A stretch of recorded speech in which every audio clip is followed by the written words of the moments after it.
Anong mas gusto mo? Yung malaman mong pinagtaksilan ka o yung wala ka na lang alam? Anong mas mainam? Anong mas mabuti? Yung malaman mong sinisiraan ka o yung wala ka na lang alam? Ano bang mas maganda?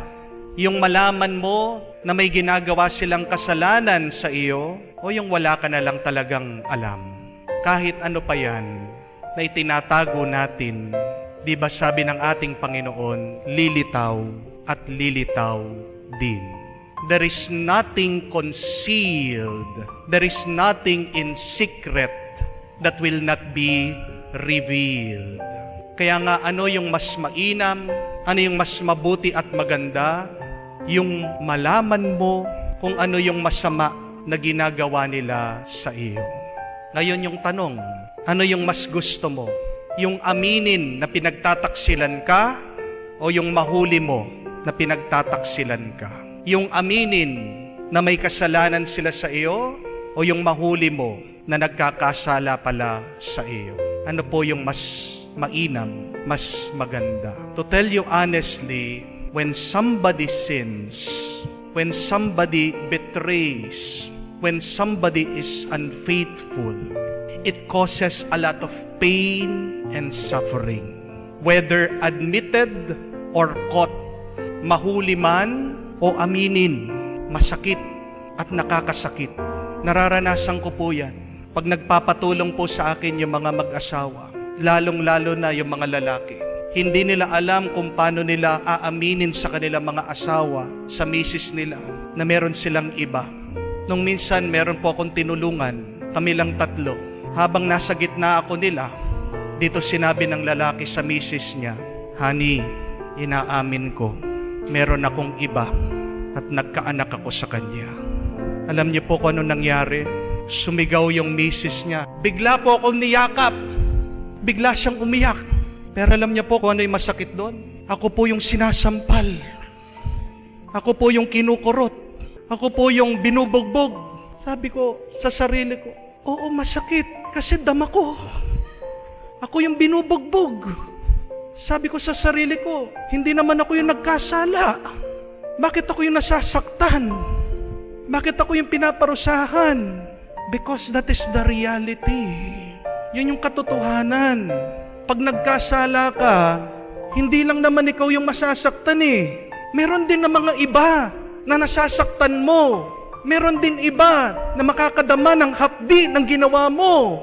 Nagkasala siya, pero ako yung sinaktan. Yun yung katotohanan. Nahuli o inamin man, masakit yan. Madadama mo, mararanasan mo yung sakit. Pero tandaan nyo ito, it is better to reveal than to conceal. Mas maganda aminin mo kesa sa itago mo. Kasi pag inamin mo, anong ibig sabihin yan? Nagpapakumbaba ka pa.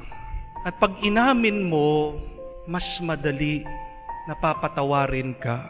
Pag nahuli na at dinideny pa, tinatago pa, nag-aalibay pa, anong ibig sabihin yan? Kataasan ng loob, pride. And remember this, pride will take us nowhere other than hell. Hindi ka makakalayo sa buhay pag mapagmataas ka, pag malaki yung ulo mo, pag ayaw mong aminin yung kasalanan mo. Basahin niyo po yung libro ni Dante Alighieri, ang Pamagat Inferno.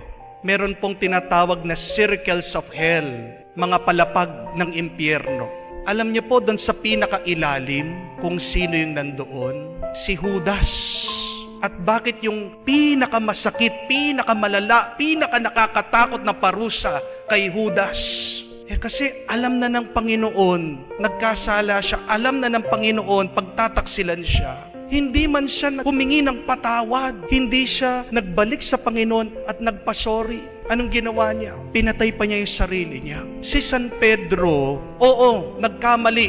Oo, pinagtaksilan niya ang Panginoon. Oo, nagsinungaling. Sinabi niya sa Panginoon, Panginoon, kahit kailan, hindi kita pagtataksilan, pagtatanggol kita, kahit saan ka pumunta, ibubuhis ko ang buhay ko sa iyo. Pero nung dinala ng ating Panginoon, nililitis siya. 3 beses, sinasabi sa kanya, di ba kasama kanya? Alam namin, kaibigan ka niya. Ikaw yun, nakita ka namin eh. Disipulo ka niya. 3 beses. Nagpahindi siya. 3 beses. Dininay niya. 3 beses nagsinungaling siya. Pero napakaganda ng detalye sinulat sa Ebanghelyo. Sabi, pagkatilaok itong si Jesus, tinignan niya si San Pedro. Alam niya kung nasan si San Pedro. At nagkatinginan sila. Para bang sinasabi ng ating Panginoon, huli ka. Tingnan mo na, totoo yung sinasabi ko. Ano po yung narinig natin pagkatapos nun? Bigla daw umiyak itong si San Pedro.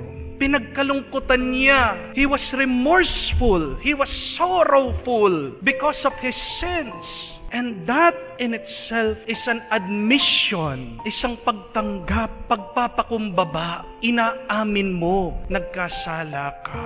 Kaya pag umamin ng isang tao at nakikita mong nalulungkot siya, oo, masakit para sa atin. Pero sana naman, sabay kayong maghilom, sabay kayong magpagaling ng inyong mga nasugat na puso at kaluluwa. It is better to admit it than to conceal it. Mas maganda habang maaga. Aminin mo, pero pagkatapos nun, mangako ka na magbabago ka na at magpapakabuti ka na. Sino ba sa atin dito ang walang tinatago na kasalanan sa Diyos? Lahat tayo, di po ba? At alam ng Diyos kung ano yung nasa puso natin. Wala naman tayong may tatago sa Kanya eh. Nasasaktan din ng Diyos pag pinagtataksilan natin siya. Pag tayo nabubuhay sa pagkakasala, huwag na nating hintayin na tayo'y mabuking. Alam na ng Diyos, mauna na tayong magpakumbaba.